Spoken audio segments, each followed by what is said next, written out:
kasih Bapa, terima kasih buat pengorbanan-Mu, buat kasih yang menerima kami apa adanya. Ajar kami dengan kasih Kristus untuk kami boleh saling mengasihi suami istri, terutama di dalam kehidupan berumah tangga, agar anak cucu kami Tuhan boleh mengalami kemuliaan Tuhan. Urapi setiap kami, urapi hamba-Mu yang tidak ada apa-apanya. Kami percaya firman Tuhan yang sanggup memulihkan keadaan kami, firman Tuhan yang sanggup mengubahkan kehidupan kami, firman Tuhan yang menuntun kami untuk kami boleh mengalami setiap janji dan kemuliaan Tuhan. Karena itu kami buka hati bagi firman-Mu di dalam nama Tuhan Yesus. Yang percaya Tuhan memberkati kita, katakan bersama amin. Tepuk tangan sorak-sorai buat Tuhan. Iya, silakan duduk Bapak Ibu. Shalom. Bagaimana kabarnya? Luar biasa, karena kita punya Tuhan yang luar biasa. Iya, tema firman Tuhan hari ini adalah peran suami istri. Karena gereja ini memiliki visi, yaitu membawa keluarga-keluarga yang berkemenangan di dalam Tuhan. Dan memang saudara, tidak dapat dipungkiri bahwa keluarga itu adalah tempat pertama kita belajar bagaimana melakukan firman Tuhan. Amin. Langsung saja mari kita buka bersama Efesus pasal yang ke-5. Mulai ayat yang ke-20 saudara. Efesus 5 ayat yang ke-20, firman Tuhan berkata demikian. Ucaplah syukur senantiasa atas segala sesuatu dalam nama Tuhan kita Yesus Kristus kepada Allah dan Bapa kita.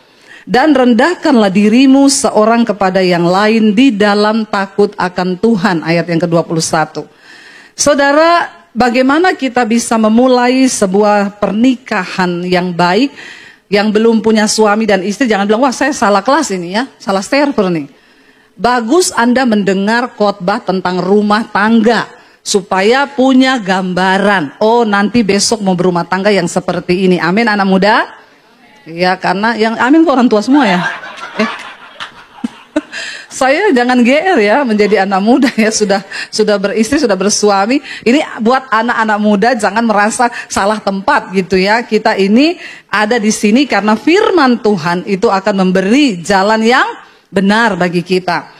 Ya, dikatakan ucapkanlah syukur senantiasa atas segala sesuatu dalam nama Tuhan kita Yesus Kristus kepada Allah dan Bapa kita. Bapak Ibu ya, berapa tahun pun pernikahan kita hari ini, tetaplah bersyukur untuk pasanganmu, katakan. Karena banyak yang sudah tidak bisa bersyukur buat pasangannya loh. Ya, yang bawa istri hari ini, coba lihat istrimu bilang, aku bersyukur Tuhan punya istri seperti ini. Coba yang bawa istri cepat. Jangan lihat istri orang. Lihat istri sendiri ya. Yang bawa suami juga bilang sama suamimu, aku bersyukur loh punya suami seperti kamu. Diawali dari situ dulu. Kalau kita sudah nggak bisa bersyukur dan mensyukuri pasangan kita, itu bahaya. Ya, saya dan suami sering melakukan itu saudara. Kami sambil berpelukan ngomong, aku bersyukur Tuhan punya suami seperti kamu, punya istri seperti kamu. Ya, itu baik kita lakukan supaya rumah tangga kita ya senantiasa ada di dalam kasih Tuhan. Ayat 21 di sana dikatakan, dan rendahkanlah dirimu seorang kepada yang lain di dalam takut akan Kristus. Saling merendahkan diri. Ya, gampang atau susah? Saling merendahkan diri itu contohnya seperti apa? Begini saudara. Ya, saya mau kasih contoh nih. Ya, karena saya baru pulang dari Amerika, bolehlah ya saya cerita tentang Amerika ya, agak-agak sombong sedikit ya. Suami saya tuh bilang begini, beda ya nyetir di Amerika sama di Indonesia. Ya, karena kebetulan kita juga di sana nyetir sendiri saudara. Ya, sudah diwanti-wanti waktu itu ke New York, hati-hati loh. Hati-hati setir di New York. Apalagi masuk Manhattan itu paling kacau, paling crowded, hati-hati. Jadi kita sudah takut saudara. Ya, begitu masuk New York di Manhattan, suami saya bilang, mana yang harus dihati-hatiin ya? Katanya hati-hati, ini mah gak ada apa-apanya sama Ciledug Raya. Ini mah gak ada apa-apanya sama Tanah Abang. Ya, kita di sana mah mereka bilang itu crowded loh Bu. Nanti yang angkotnya itu, taksinya itu deket-deket, dempet-dempet. Nggak ada, dia belum tahu di Jakarta. Motor itu tinggal 5 cm dari mobil, ya, sehingga alarm bunyi terus, nit, karena ada motor mendekat toh. Saudara, suami saya itu bilang gini, lihat ya, saya di Amerika ini, kalau di perempatan ketemu, semua mobil pasti berhenti, walaupun gak ada rambu. Semua ngerem, lalu tangannya semua begini, silakan, silakan, silakan. Sampai gak jalan-jalan. Karena semua mau saling memberi, ya siapa yang duluan. Kalau di Indonesia perempatan, apa yang terjadi? Tabrakan. Karena semua pengen duluan. Saudara, kalau semua saling merendahkan, silahkan duluan, kan nggak terjadi tabrakan. Di dalam rumah tangga, saling merendahkan diri itu seperti itu. Ya, kalau udah mau marah, suami istri mau marahan, ngomong aja, kamu duluan, saya marah. Amin. Enggak, duluan kamu. Jangan, kamu aja. Jangan, kamu aja. Karena orang sekarang itu kalau pacaran, kita bikin romantis. Yang paling romantis, begitu nikah kita bikin menangis. Yang paling menangis, ya nak? Di sini ndak ada. Di luar sana banyak. Saudara, ya bawa pernikahan kita itu di dalam Kristus, saling merendahkan diri. Artinya, ayo kalau semua dalam rumah tangga itu saling merendahkan diri, nggak akan ada pertengkaran. Nanti kita masuk lebih dalam lagi. Siapkan hati suami dan istri, karena ini ayatnya cukup berat. Ayat 22, perhatikan judul perikopnya di sana di Alkitab. Kasih Kristus adalah dasar hidup suami istri. Kasih Kristus. Kalau orang tidak mengasihi Kristus, jangan coba-coba masuk di dalam rumah tangga. Makanya anak-anak muda, dengar baik yang mau cari jodoh yang takut akan Tuhan dan mengasihi Tuhan, dia menghormati Tuhan. Kalau dia nggak mengasihi Tuhan, jangan kau nikah sama dia. Tuhan aja nggak dikasihi, apalagi kau. Dengar baik-baik, ya. Dengar ini, yang muda-muda, apalagi yang perempuan, jangan kelepek-kelepek sama gombalan laki-laki di luar sana. Ya, kalau dia tidak mengasihi Tuhan, tidak menghormati Tuhan, ya Tuhan aja tidak dia kasihi, apalagi kau kalau sudah menikah. Ya, banyak yang hanya makan di depan saja, termakan gombal, begitu masuk dalam pernikahan, aduh kenapa seperti ini? Saudara, kasih Kristus adalah dasar hidup suami istri. Nah, banyak orang Kristen itu menikah, tidak mengasihi Kristus. Menikah, kacau balau. Kristen saja tidak cukup, saudara. Apalagi sekarang banyak ajaran-ajaran baru muncul. Ya, ini lagi viral tentang Kristen progresif. Ya, wih, Kristen progresif. Iya, apa itu progresif? Menurut Kamus Bahasa Indonesia, progresif itu adalah sebuah perubahan yang terjadi karena ya tuntutan masyarakat, tuntutan zaman, budaya atau keadaan. Menurut mereka, firman Tuhan Alkitab sudah tidak relevan dengan keadaan zaman sekarang, makanya harus dirubah. Harusnya yang berubah itu kita, bukan firman Tuhan yang dirubah. Ya, pendapatnya saudara, ini sangat menyesatkan, apalagi buat anak-anak muda, hati-hati, karena memang menyenangkan telinga. Dia berkata bahwa Kristen progresif, yang pertama, dia nggak percaya bahwa orang diselamatkan hanya melalui Yesus Kristus Tuhan. Ya, dia bilang, masa orang sebaik ini ya masuk neraka? Saudara, Alkitab bilang, tanpa pengampunan dosa, kebaikan manusia itu seperti kain kotor. Amin. Kenapa kita percaya Kristus dan harus menerima Dia? Karena lewat kematian Kristus, kutuk dosa itu diputuskan. Kalau kutuk ini tidak diputuskan, bagaimanapun usaha manusia untuk membangun hubungan dengan Tuhan itu sia-sia. Makanya dari zaman perjanjian lama, kita tahu orang-orang Israel dulu menghadap Tuhan, mereka harus membawa korban darah untuk penghapus dosa. Membawa kambing, lembu, ya, untuk darahnya dicurahkan, lalu itu menjadi korban penghapusan dosa. Seiring bertambahnya zaman, manusia makin bejat, makin kotor, makin berdosa. Allah melihat tidak ada lagi darah yang dapat menghapus dosa manusia. Karena kutuk dosa yang turun dari Adam, Alkitab berkata semua manusia telah berbuat dosa dan kehilangan kemuliaan Allah. Dosa membuat hubungan antara manusia dengan Tuhan itu terputus. Ibarat jembatan, kalau sudah putus, kemarin yang ditabrak tuh di Maryland di Amerika ya, putus. Orang bisa lewat nggak tembus ke Maryland? Nggak bisa.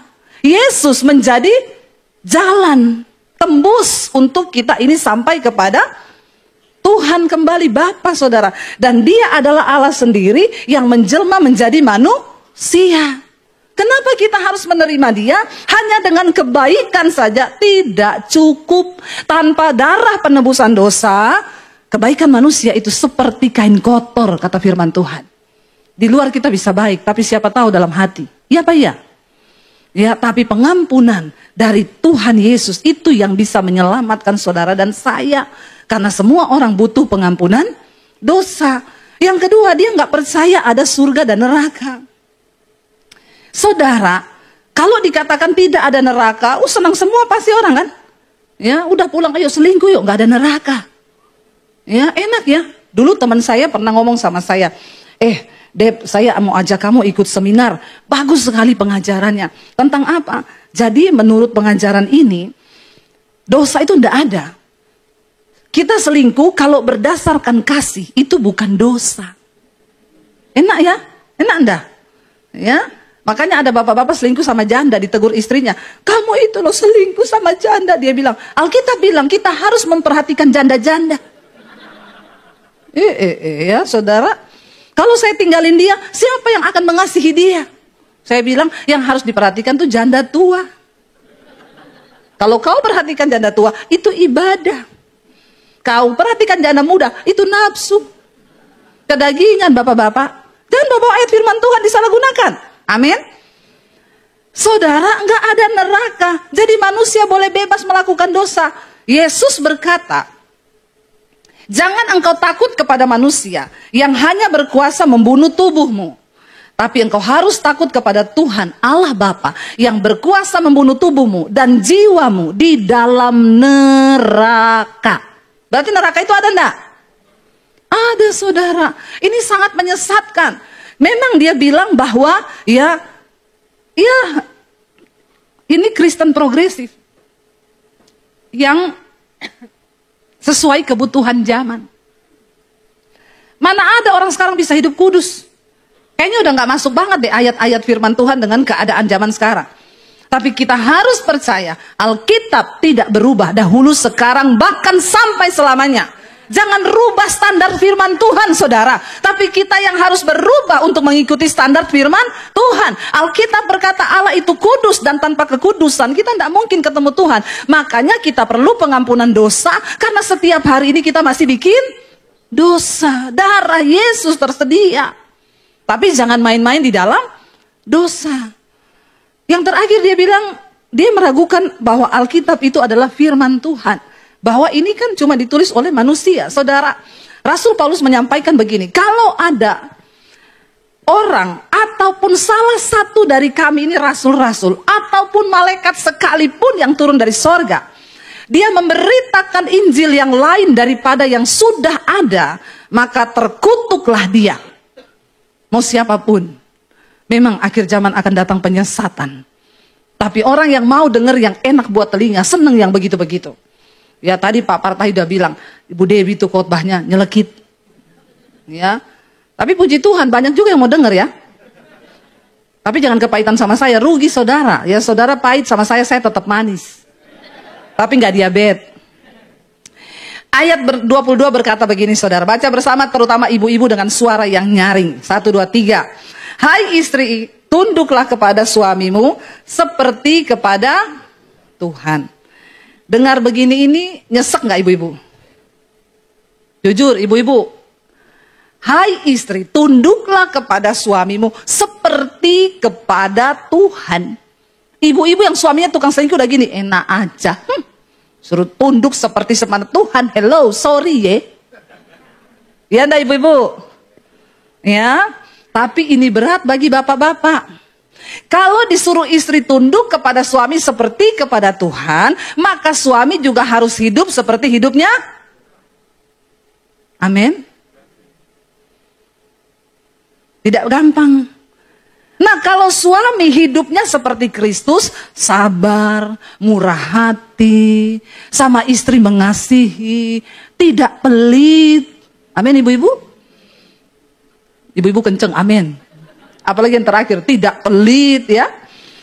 Maka sudah pasti, istri pasti akan tunduk. Karena melihat suami yang hidup seperti Kristus hidup.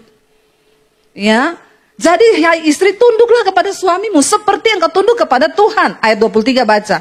Karena suami adalah kepala istri, sama seperti Kristus adalah kepala jemaat. Dialah yang menyelamatkan tubuh bapak-bapak.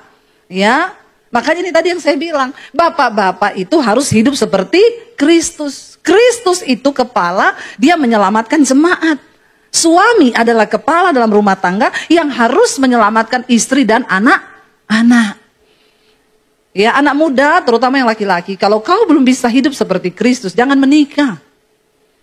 Ya, kau bikin sakit hati nanti istri dan anak-anakmu. Bertobat dulu, minta kasih Tuhan penuhi hidupmu. Ya, supaya dalam rumah tanggamu nanti itu berbahagia. Ya, istri-istri juga, anak-anak muda yang perempuan, berdoa supaya Tuhan taruh kasih Kristus dalam hati kita. Ya, dikatakan bahwa suami itu adalah kepala. Ayat 24, karena itu baca bersama, sebagaimana jemaat tunduk kepada Kristus, demikian jugalah istri kepada suami dalam segala sesuatu. Saya yakin, kalau ada suami yang hidup seperti Kristus, otomatis saudara. Kenapa ada istri yang tidak tunduk kepada suami? Karena di situ ada suami yang tidak tunduk kepada Kristus. Kalau semua bapak-bapak hidup tunduk kepada Kristus, menghormati Kristus, maka otomatis istri dan anak-anaknya dibawa juga kepada Kristus. Ini kunci di dalam kehidupan kita berumah tangga. Nah, ayat 25 di sini dikatakan, tadi sudah ya buat istri-istri, jadi tunduk, harus tunduk istri-istri dalam segala hal. Termasuk dalam hal keuangan. Masalah keuangan dalam rumah tangga ini bisa menjadi hal yang sangat memicu pertengkaran. Alkitab berkata, kita bukan lagi dua, tetapi satu. Dalam hal apa? Dalam hal semuanya, termasuk dalam hal keuangan. Ada di sini ibu-ibu yang nggak tahu jumlah rekening suaminya? Nggak usah angkat tangan, nanti suamimu malu. Tapi banyak istri-istri yang curhat ke saya, Bu Debi. Sampai hari ini saya nggak ngerti saldo rekening suami saya. Hati-hati bapak-bapak, yang namanya mati itu nggak pernah ada pemberitahuan. Jangan sampai seperti yang saya cerita, ada istri suaminya mati, mau beli peti, nggak bisa ambil rekening suaminya karena tidak tahu PIN ATM-nya. Ya, PIN saja tidak tahu, apalagi jumlah saldo. Ya, bapak-bapak, kita mulai dari sini. Ini mukanya bapak-bapak mulai tegang. Biasa aja Pak, biasa aja. Nanti jantungmu berpacu cepat loh. Ya, kalau ngomong duit gini biasa aja Pak. Ya, istri harus tahu jumlah rekening suami. Kalau suami dapat bonus, cerita ke istri. Ma, aku tadi dapat bonus sekian. Yuk kita doa tumpang tangan yuk. Amin. Karena kalau kau tidak kasih tahu, kau jadi bingung suami, bingung mau cari tempat persembunyian di mana ini duit. Nanti cepat sakit jantung, orang banyak-banyak sembunyi begitu. Deg-degan terus hidupnya, jantung berpacu cepat. Ya, kita nggak pernah tahu hidup ini. Saya kemarin minggu cerita, saya pelayanan di Amerika. Seorang pemain musik loh, umur 40 tahun. Loh baru ketemu saya khotbah, sempat salaman, gimana kabar? Baik Kak, oh iya puji Tuhan ya, sehat-sehat Kak. Hari Minggu, Senin pagi ditemukan meninggal di tempat tidur. Cuma beda berapa jam? Enggak sakit, enggak apa saudara, enggak. Ya, kita enggak pernah tahu hidup ini, makanya ayo kita benahi rumah tangga kita, dimulai dari hal yang kelihatannya sepele, tetapi ini berdampak besar. Tuhan memberkati orang yang terbuka loh. Kita berkata kita menikah, kita bukan lagi dua, tetapi satu. Ya, saya dan suami saya, saudara, kita saling terbuka. Ya, saya pegang mobile bankingnya, dia bawa kartunya. Enggak apa-apa tuh. Pakai aja, kan saya lihat laporannya, ting, pengeluaran ini. Tak ketahuan tuh. Ya, kalau nggak tahu kan bahaya, ting, Ini kenapa ada pengeluaran di Holy Wing? Apa ini? Gereja baru. Tadi persembahan buah sulung di situ. Hati-hati saudara. Dengan istri mengetahui keuanganmu, itu berarti ada yang protek kau bapak-bapak. Ya, sehingga kau tidak loss, hidupmu tuh nggak hilang ya. Karena kalau bapak-bapak itu saldonya makin meningkat, jadi incaran loh. Ya, incaran siapa? Incaran pelakor. Ya, sekarang pelakor berkeliaran di mana-mana. Nggak ada di sini tapi di luar sana banyak. Bertobat orang yang cuma pengen duitmu. Lalu ada suami yang bilang, iyalah bu, saya jatuh cinta sama perempuan ini. Soalnya istri saya itu sudah nggak dandan, sudah nggak secantik dulu. Kenapa istrimu nggak dandan? Istrimu tuh sibuk ngurusi kau dan anak-anak. Sampai dia lupa urusi dirinya sendiri. Tapi itu pelakor cantik. Dia pelakor harus tetap cantik karena dia jual diri. Jadi harus cantik. Maaf kalau ada pelakor yang mendengar, supaya kau bertobat. Nyelekit ini nyelekit. Nggak tobat kebangetan. Saya baptis di lumpur Lapindo. Enggak 15 menit lagi, lumpur Lapindo. Kebangetan hari-hari ini saudara. Makanya ayo kita jaga rumah tangga kita. Perempuan-perempuan muda, cari kerjaan yang benar. Jangan mau jadi simpenan. Sekarang kan enak ya, nggak usah kerja, bisa dapat apartemen, deketin suami orang. Nah suami karena nggak terbuka dengan istri nggak tahu nih duit lari kemana. Ya, saya baru dengar kasus nih, satu orang suami selingkuh, istrinya balas selingkuh. Nggak mau terima. Kau pikir cuma kau yang laku, saya juga masih laku. Ih, diobral 70%. Laku saudara. Akhirnya balas selingkuh. Ketika suami selingkuh, istri selingkuh, habis uang suami untuk membiayai pelakor. Duitnya habis, utang di perusahaan, udah nggak bisa digaji karena dipotong utang terlalu besar. Yang korban siapa saudara? Anak, berhenti kuliah karena nggak bisa biaya. Makanya berapa waktu lalu di Tangerang ada anak muda bunuh diri terjun dari apartemen. Kenapa? Tiap hari lihat mama papanya berantem. Perselingkuhan dalam rumah tangga. Itu anak juga nggak minta dilahirkan di tengah rumah tangga kita. Tapi kalau Tuhan percayakan anak, kita harus bertanggung jawab sebab itu kepercayaan dari Tuhan. Halo suami istri, amin. Ya jangan saudara. Mari dalam hal kecil ini terbuka dalam hal keuangan. Kasih tahu gajiku tuh segini loh, saldoku sebegini. Saya nih dapat bonus nih, THR. Siapa yang dapat THR? Enggak ya, nanti Natal ya. Ya, jangan lupa perpuluhan. Mumpung saya bukan gembala, saya ngomong saudara. Kalau saya gembala, saya nggak ngomong. Saudara, tumpang tangan kasih tahu istri. Saya dapat berkat nih, yuk kita tumpang tangan yuk dalam nama Tuhan Yesus. Berkati berkat nih Tuhan, supaya kami pakai sesuai dengan kehendak Tuhan. Masa kayak begitu nggak diberkati Tuhan? Hello suami istri? Nggak mungkin loh. Saya sudah melihat suami yang mengasihi istri, usahanya diberkati Tuhan. Rumah tangganya diberkati Tuhan, kesehatannya diberkati Tuhan, dan umurnya lebih panjang. Tapi suami yang sembunyi-sembunyi dari istri, tatap mata saya. Ya, cepat mati kena serangan jantung. Makanya jangan coba-coba saudara ya. Hai suami, kasihilah istrimu sebagaimana Kristus telah mengasihi jemaat dan telah menyerahkan dirinya baginya. Suami dituntut menyerahkan hidupmu bagi istrimu loh. Berat nggak? Berat saudara. Ayat 26. Untuk menguduskannya sesudah ia menyucikannya dengan memandikannya dengan air dan firman. Yesus menyucikan jemaat. Suami harus membawa istri dan anak-anaknya hidup kudus dalam takut akan Tuhan. Supaya dengan demikian ia menempatkan jemaat di hadapan dirinya dengan cemerlang tanpa cacat dan kerut atau yang serupa itu, tetapi supaya jemaat kudus dan tidak bercela. Tugas suami membawa istri dan anak-anaknya kudus dan tidak bercela. Ingat Ayub, setiap kali anak-anaknya pergi pesta dugem, Ayub datang kepada Tuhan. Dia sembelih lembu sapi. Tuhan, mungkin tadi malam anakku sudah buat dosa. Aku memohon pengampunanmu Tuhan atas dosa anak-anakku. Itu loh suami yang luar biasa.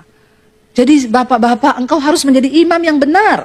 Ayat 28, demikian juga suami harus mengasihi istrinya sama seperti tubuhnya sendiri.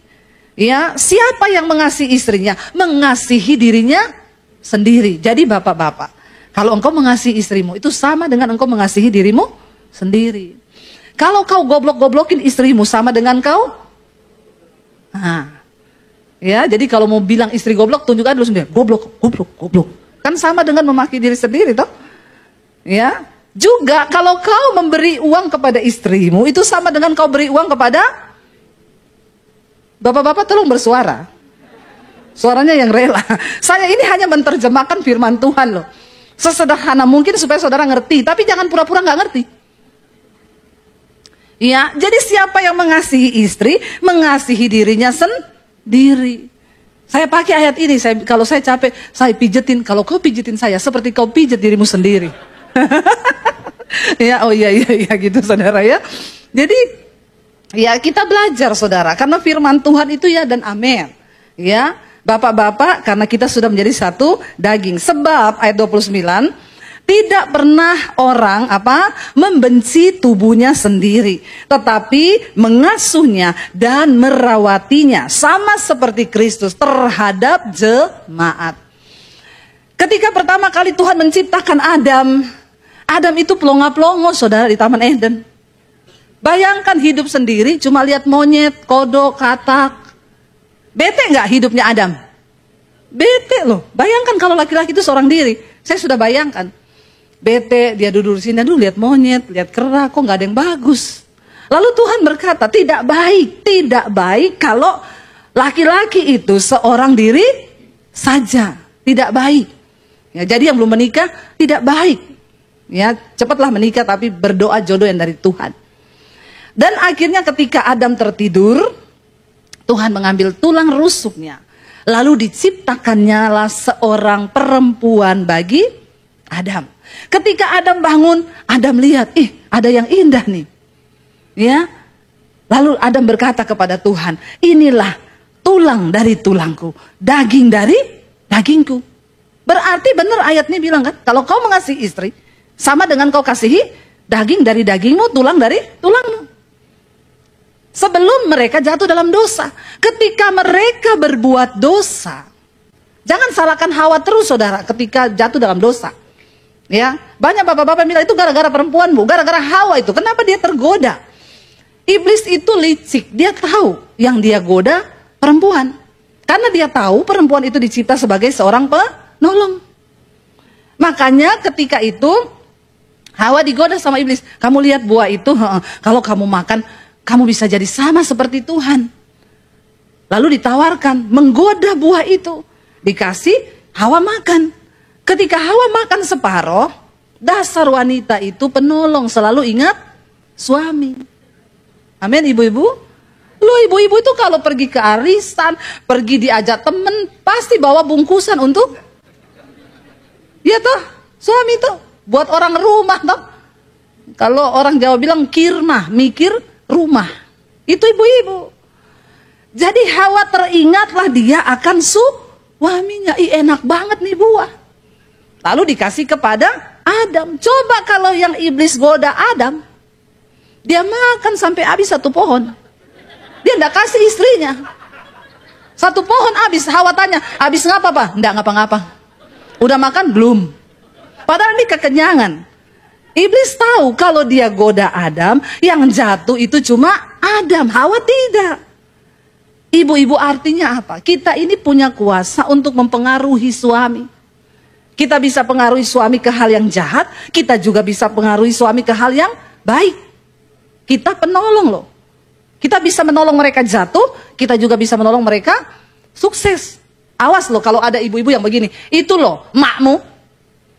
Dikit-dikit minta uang, dikit-dikit minta uang. Bertobat loh ibu-ibu. Ya. Atau kau justru manas-manasi suamimu. Itu iparmu yang satu itu. Udah, gak usah lagi hubungan sama mereka. Sudah bosan aku dari dulu mengganggu hidup. Hati-hati loh. Jangan kau pengaruhi suamimu membenci keluarganya. Ini banyak terjadi di dalam kalangan Kristen. Seburuk apapun mertuamu, iparmu, jangan kau suntik suamimu dengan racun untuk terus membenci keluarganya. Karena bagaimanapun juga suamimu berasal dari keluarganya. Maknya yang sekolahin dia, maknya yang lahirkan dia. Begitu dia sudah bisa cari duit, kau ambil. Maknya cuma minta duit sedikit, kau sudah marah. Ya, saya kasih tahu ke suami saya, kasih duit sama makmu. Jangan dari tangan saya terus, sekali-sekali dari tanganmu supaya makmu tahu bahwa dia mencintai, bahwa kau mencintai dia. Amin ibu-ibu. Ya, kita bisa menolong suami kita menjadi orang yang diberkati, tapi kita juga bisa membawa suami kita menjadi orang yang terkutuk oleh Tuhan. Ya, Hawa itu sudah membawa Adam jatuh. Nah, ketika mereka jatuh dalam dosa, ketakutan muncul. Dosa membawa ketakutan. Dosa membuat manusia terpisah dari Tuhan. Ketika Adam mendengar langkah kaki Tuhan, Adam lari bersembunyi, dia ketakutan terhadap Tuhan. Lalu Tuhan tanya, hai Adam, kenapa engkau takut? Harusnya kan dia ngomong, kami sudah berdosa Tuhan. Aku dan daging dari dagingku dan tulang dari tulangku. Harusnya kan begitu tuh. Tapi ketika jatuh dalam dosa dia bilang apa? Ini loh, perempuan yang kau taruh di sampingku ini berubah sudah. Udah gak ngomong daging dari dagingku, tulang dari tulangku, udah ngomong soto ini. Udah jadi soto nih daging dan tulang ini ya. Dia bilang perempuan yang kau taruh di sampingku. Ini bahasa yang sudah berubah. Makanya bapak-bapak, ayo ya jangan kata-katai istrimu dengan kata-kata yang kasar. Dosa itu merusak hubungan. Ya ayo kita kembali lagi ya, kita bikin romantis. Amin. Bikin paling romantis. Saya tuh kadang bangga melihat anak-anak saya bikin story, saya dan suami berjalan berdua bergandengan tangan. Di sini ada anak saya. Kadang dia tulis ini apa role model saya. Bangga dong saya sebagai orang tua. Anak-anak saya menjadikan saya role modelnya. Mereka yang melihat kehidupan kami setiap hari. Ya apakah kami tiap hari ribut, berantem? Ya karena banyak orang pencitraan. Ke gereja berdua gandeng tangan. Padahal di rumah kayak kucing dan anjing. Kayak Tom and Jerry. Mari kita bertobat saudara, jangan hidup dalam pencitraan, supaya berkat Tuhan tercurah atas hidup kita. Dikatakan di sana saudara, sebab tidak pernah orang membenci tubuhnya sendiri. Mana ada orang benci tubuhnya? Semua orang mengasihi tubuhnya dan ingin merawatnya, ya, dan ingin mengasuh tubuh ini. Itu sama seperti Kristus dengan jemaat, begitu juga suami. Karena kita adalah anggota tubuhnya. Sebab itu laki-laki akan meninggalkan ayahnya dan ibunya dan bersatu dengan istrinya sehingga keduanya itu menjadi satu daging. Rahasia ini besar, saudara, kalau engkau mengerti kunci berkat. Ya, kunci berkat Tuhan itu dimulai dari kehidupan pernikahan dan rumah tangga kita. Makanya Alkitab berkata, Tuhan bilang, kalau ada orang hidup rukun bersama, kesitulah berkat Tuhan itu diperintahkan. Bayangkan loh, Tuhan perintahkan berkat ke sana. Ke rumahnya Debbie Basir. Amin. Saudara berantem terus. Ya baru mau dikirim berkat. Lagi berantem. Malaikat bilang. Lagi berantem Tuhan. Mau kirim mobil lagi berantem. Tidak usah. Kirim sama Debbie Basir saja. Ya. Makanya bertobat. Hidup rukun bersama. Ayat 33 sudah dikatakan. Bagaimanapun juga. Baca sama-sama ayat 33. Bagaimanapun juga. Bagi kamu masing-masing. Berlaku. Kasihilah istrimu seperti dirimu sendiri dan istri hendaklah menghormati suaminya. Maaf, kayaknya khotbahnya hari ini menyudutkan suami banget Bu. Apa karena yang khotbah perempuan? No. Karena memang suami wakil Tuhan di dalam rumah tangga. Sudah jelas tadi ayat ini berkata, ya suami adalah kepala. Seperti Kristus. Jadi urutannya begini saudara. Kristus di atas, suami ini tunduk kepada Kristus. Maka pasti istri tunduk kepada suami. Tapi kalau suami tidak tunduk dan mengasihi Kristus, maka pasti istri dan anak-anaknya juga tidak akan tunduk dan menghormatinya. Rusak hubungan itu. Karena itu kehidupan dalam sebuah keluarga sangat ditentukan oleh seorang suami yang mau sungguh-sungguh menghormati Tuhan. Lalu datang pertanyaan, Bu, kalau suami saya ini sudah terlanjur nih kita menikah Bu, dia nggak hormat sama Tuhan, boleh diganti nggak, tukar tambah? Nggak boleh, ya, nggak boleh diganti. Lalu gimana Bu? Alkitab berkata, hai istri, kalau engkau menikah dengan seorang yang belum bertobat dan tidak taat kepada firman Tuhan, menangkanlah suamimu tanpa perkataan, hanya dengan perbuatan. Istri-istri, kunci pertobatan suami kita itu cuma terletak di mulut kita ini loh. Kalau mulut kita ditutup, Tuhan bekerja. Tapi kalau mulut kita istri ini terus, Tuhan angkat tangan. Ya, satu kesaksian dari Kalimantan, saudara, waktu saya pelayanan di sana, ada seorang ibu, dia berkata, Bu Debbie, saya mau berterima kasih sama ibu. Kenapa? Saya dan suami sudah bercerai, sudah pisah rumah.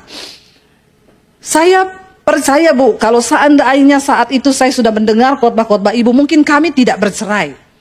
Tapi tidak ada kata terlambat. Ketika saya mulai mengikuti khotbah-khotbah ibu, dalam posisi kami sudah pisah rumah dan sudah diketok palu, sudah keluar surat cerai.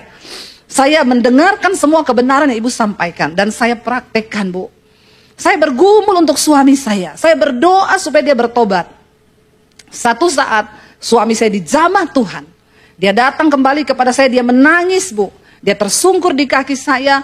Tuhan pulihkan rumah tangga kami. Sekarang kami berdua cinta Tuhan dan setiap malam kami ikut mesbah doa.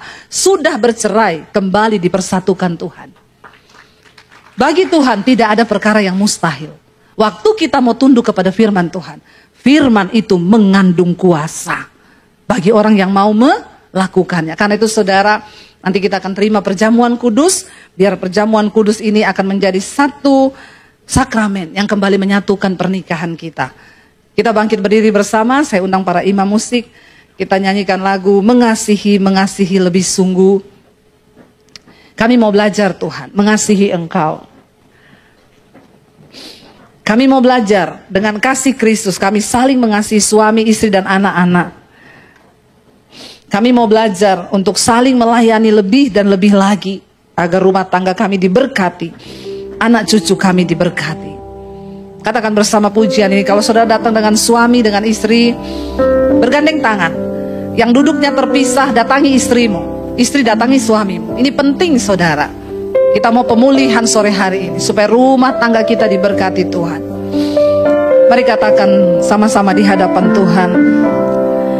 Mengasihi, mengasihi lebih sungguh. Mengasihi, mengasihi lebih sungguh. Katakan Tuhan lebih dulu. Tuhan lebih dulu mengasihi kepadaku. Mengasihi, mengasihi lebih sungguh. Mengampuni, mengampuni lebih sungguh. Mengampuni, mengampuni lebih sungguh. Amin Tuhan. Mengampuni, mengampuni lebih sungguh. Tuhan lebih dulu mengampuni kepadaku. Mengampuni, mengampuni lebih sungguh. Mari kita tundukkan kepala dalam hadirat Tuhan. Katakan Tuhan, ajar kami untuk boleh saling mengasihi. Sore datang anak-anak boleh bergandengan tangan, keluarga bergandengan tangan. Katakan Tuhan, jagai hubungan keluarga kami dengan kasih yang dari Tuhan. Kami tidak mau terputus Tuhan. Antara suami istri, antara kakak beradik, anak-anak Tuhan, bawa kami saling mengampuni dan saling mengasihi. Kalau pernah ada perkataan kasar yang kami lontarkan, kalau pernah ada kutuk yang kami lontarkan, kami cabut di dalam nama Yesus. Kami tahu Tuhan, di hari-hari terakhir ini tidak ada kekuatan lain yang dapat membuat kami bertahan dan tetap kuat, yang dapat membuat hidup kami diberkati selain kami hidup di dalam kasih Kristus. Ampuni Tuhan, ampuni kami suami istri. Kalau banyak hal yang sudah kami lakukan dan menyakiti hati pasangan dan menyakiti hati Tuhan, hari ini Tuhan kami mohon pengampunan-Mu. Bahkan kalau ada dosa-dosa yang tersembunyi, baik istri ataupun suami, datang pada Tuhan secara pribadi, akui, cabut setiap kutuk, agar Tuhan memberikan kepadamu umur yang panjang, sebab engkau menghormati Tuhan. Tuhan memberikan dan mencurahkan berkat-Nya dalam usaha pekerjaanmu, karena engkau hidup menghormati Dia. Bagi anak-anak muda Tuhan, mari berdoa, katakan Tuhan, kami mau Engkau beri kami jodoh orang yang menghormati Engkau Tuhan, agar rumah tangga yang dibangun menjadi rumah tangga yang sungguh-sungguh mengasihi Tuhan. Sekali lagi katakan mengasihi, mengasihi.